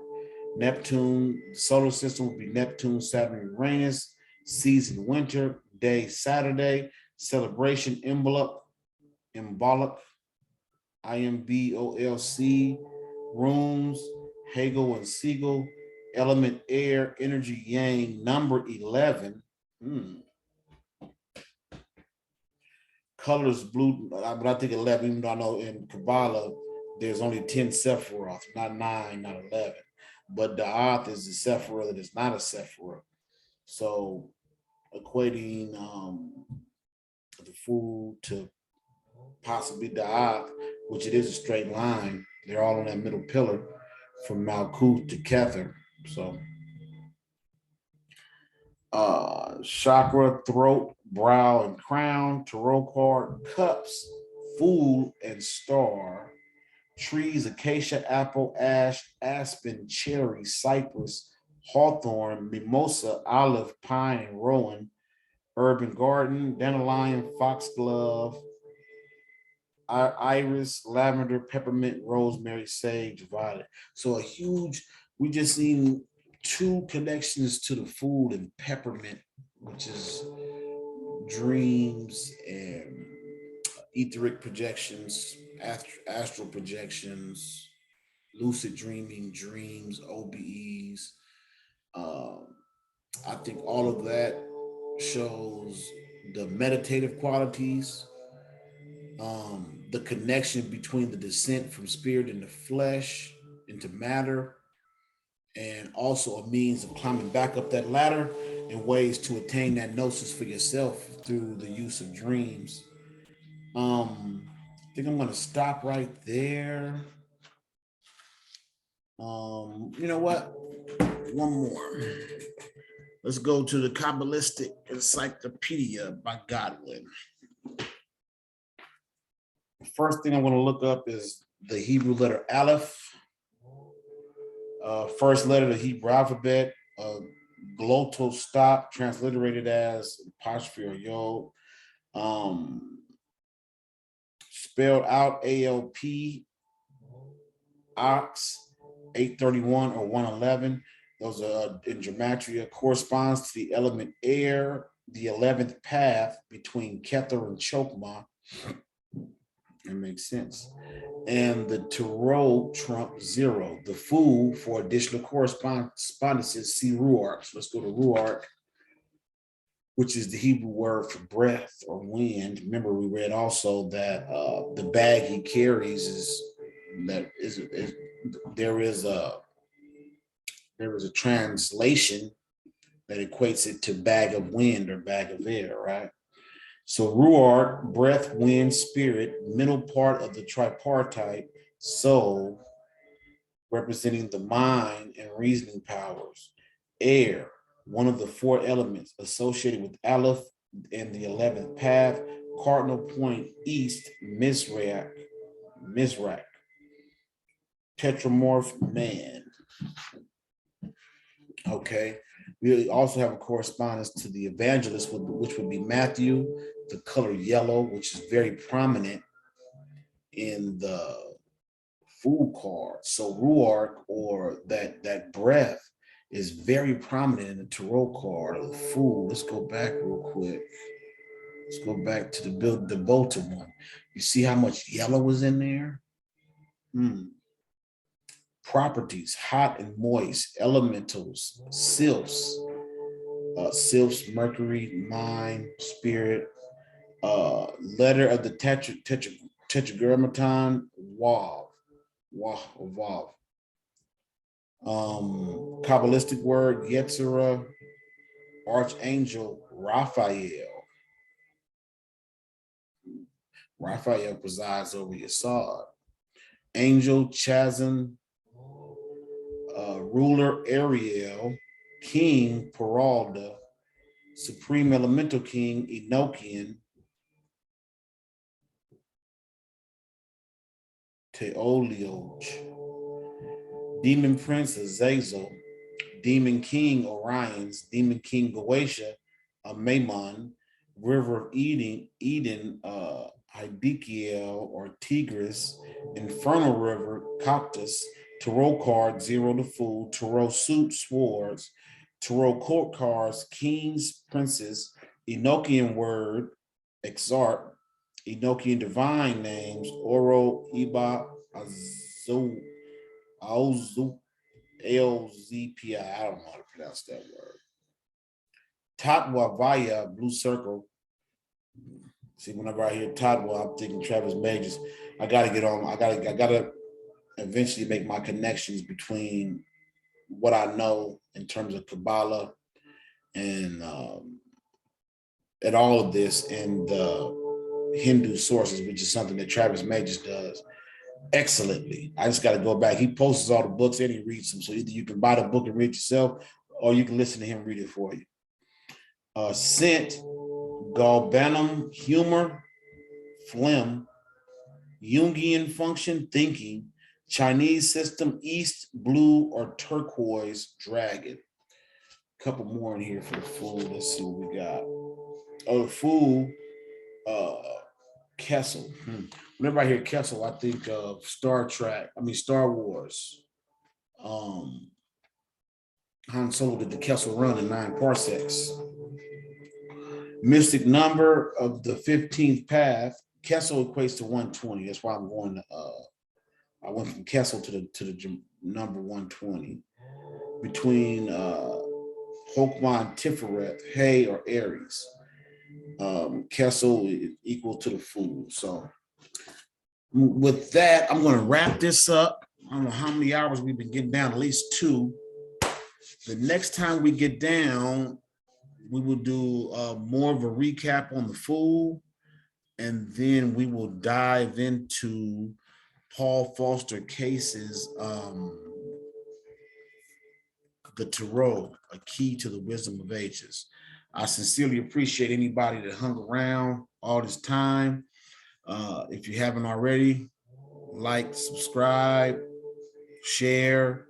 Hopefully you learned something. not you watch me babble for a couple hours. I definitely have a lot to think about. I'm going to do better in terms of managing my time, or at the very least set out a large block of time. So that way, if I do get on any tangents, I'll still get through the card, because now we're going to, well, either way, I said I would do one card a week. So either way, within the next few days, I will come back again, and we're going to wrap up the food with a reading of Paul Foster Case's book. And then we'll move forward from there. Thank you again. I sincerely appreciate everybody. As you can tell, I'm not new to bumping my gums, but I'm new to YouTube. I appreciate anybody that came and hung out. I appreciate everybody who's following me thus far. And I appreciate those who will eventually stumble across me and then follow. This is wrapping up part one on the tarot and the Fool card. There will definitely be a part two to wrap up the Fool card. And I'm just going to say it again. Thank you to everybody that tuned in. And the best I can say is there's more to come. So I sincerely appreciate you. So what we're going to do now is I want to see what time is it, as a matter of fact, anyway.